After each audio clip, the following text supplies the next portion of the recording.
Hello, this is Todd Luck, and this is a review of the Tarzan the Epic Adventures toy line. This was a toy line by Trendmasters in the 1990s. It shared the same name as the TV show of the time, but it is based on the novels by Edgar Burroughs and not the show. The toy line's figures are taken from different Burroughs creations. The Jungle series is based on Tarzan. There's also characters from the Tarzan or Mars series, best known for its heroes John Carter and Dija Torres. And lastly, there was a few toys based on the prehistoric world of Pellucidar at the Earth's core. There's several different types of figures in the line. I don't have the giant figures, but I've seen them described as being 15 inches tall. Most are variants of Tarzan. Judging from the pictures, they seem to have 5 points of articulation, sound, interchangeable accessories, and a computer disc. There's a variety of 5.5-inch figures with 5 points of articulation. They're on the same scale as old school Masters of the Universe figures. They tend to come with weapons and removable armor, which is interchangeable between some of the figures. There's numerous variants of the 5.5-inch figures. Some have sound, which is activated by pressing a button on their chest. Some you buy may sound like this.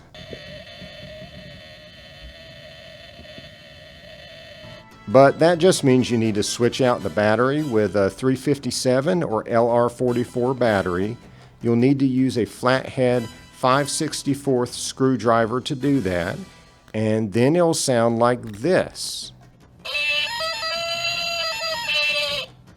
which is totally worth it on Tarzan in my opinion. Another packaging variant are figures that come with discs. These are discs for older operating systems, and unfortunately I have not been able to get one to work yet. There's bendable figures. They're a little over 4 inches tall. Some can be crude looking, but they're the best fit to ride Numa the lion, so that's cool.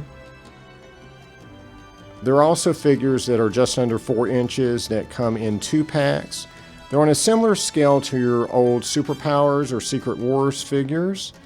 They're pre-posed figurines with extremely limited articulation, usually just the arms, and they come with weapons. And there are Mighty Max style mini playsets with figurines and accessories. The playsets have little action features. There's one mini playset for each of the line's different themes: Jungle, Mars, and At the Earth's Core.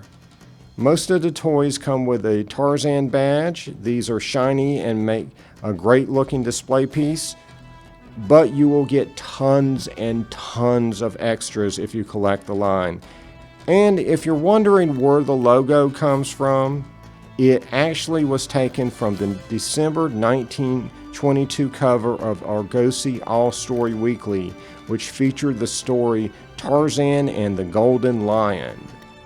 I will say the line treats its subject matter with respect. A lot of figures were crude back then, but these are nicely sculpted and painted with a lot of detail, research, and thought put into them.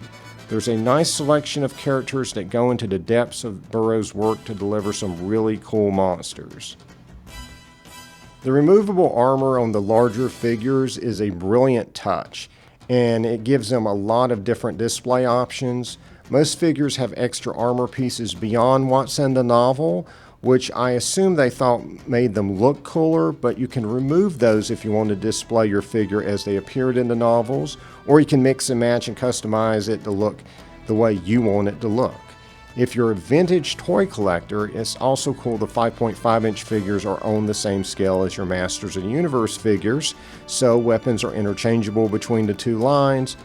He-Man can ride Numa, and the monsters will fit right in with your Masters villains, so that's cool. As with any toy line, there's a few quality control issues. The string for Tarzan's bow came out when I tried to put it over his head. It's not too big a deal. I prefer to display the bow on his back, and I think sticky tack works best for that anyway. The Jungle mini playset had its hinges snap off. It's not a big deal either. It can still close, and it's still a perfectly functional playset. These are honestly minor issues to me.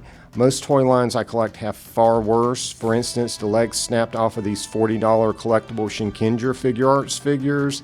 That's what I would consider a major defect, and I found nothing like that in the Tarzan line. An issue some people may have is the lack of articulation in the figures, but I grew up on figures like this, and I like having a variety of collectibles on display, so it doesn't bother me. But if you have to have 21 points of articulation, this line may not be for you. My top 5 favorite things in the line are: number 5, the Plantman bendable figure with bendable arms and tail. It's just a great looking figure that perfectly captures this classic Martian monster. Number 4, the Leopard Man figure that comes in a 2-pack. I've always loved the design of Burroughs' Leopard Men, and this guy looks fantastic hunting for prey on my shelf. Number 3, Tarzan of Mars. Because when you strip off some of the extra armor pieces, what you get is a figure based on Frank Frazetta's classic cover for Fighting Man of Mars, which was a totally unexpected surprise that looks amazing on my shelf. Number 2, and I'm going to cheat a little bit here and name 3 figures that should always be posed together: John Carter, Deidre Torres, and Tars Tarkas. This is the Luke, Han, and Leia of the Mars novels. To pull this off, you'll need to get the 5.5-inch Tars Tarkas figure, which is amazing in its own right. And then the smaller versions of John Carter and Deidre Torres that are most commonly in this separate 2-packs. It's a little bit of effort, but it is totally worth it. There's something so right about having these 3 together. And for number 1, I'm going to cheat a lot because it's Tarzan and all the animals in the line. To pull this off, you're going to need to get both versions of the 5.5-inch Tarzan that come with different accessories to get the snake and cheetah the chimpanzee.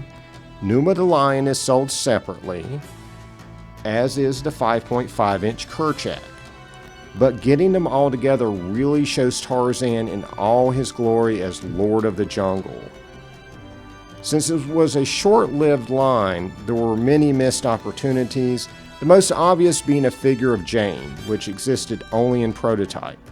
This description of the figure says it has her iconic movie yell, but I'm assuming that's a mistake since no such thing exists unless it's her screaming in terror or screaming for help. Another obvious missed opportunity is dinosaurs, since the Earth's core is filled with them. Wazari warriors would have been great. Wazari are Tarzan's adoptive tribe that he became the chieftain of. All they needed to do was repaint Tarzan's body and reuse his weapons with a new head sculpt and a headdress, and we would have been able to build a mighty army to fight alongside Tarzan. The white apes would have been amazing. These 4-armed Martian monstrosities would have made an amazing deluxe figure. Speaking of Martian beasts, Banths would have been great.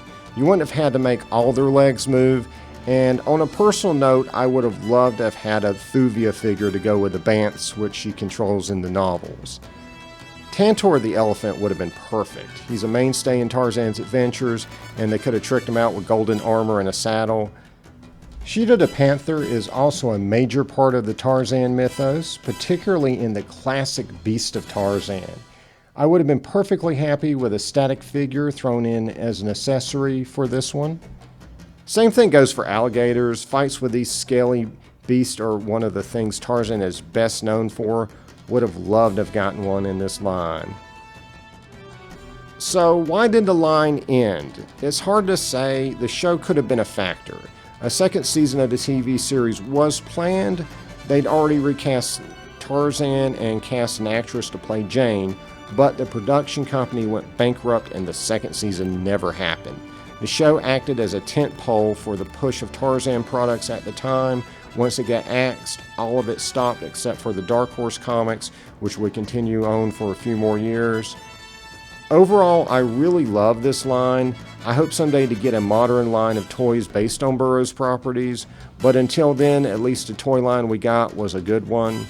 With the exception of the giant figures and that Jane prototype, I own all the figures you've seen in this video, and you can see individual reviews of each one on my channel.